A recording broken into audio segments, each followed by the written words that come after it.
বাস্তবতা সম্পর্কে কোনো ধারণা ছিল না, শুধু জীবনের আনন্দ নিয়েই পড়ে থাকতাম। তবে হঠাৎ করেই কোথায় থেকে জানি মাইন্ডে একটা চেঞ্জ আসলো, বাস্তবতা উপলব্ধি করতে শিখলাম। বিশ্বাস করেন, তখন থেকেই জীবনের হতাশা শুরু।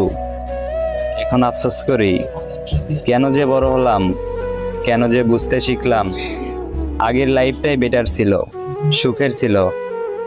আর এখন সারাক্ষণ ডুবে থাকি অচেনা কোনো এক চেতনার ভিতরে।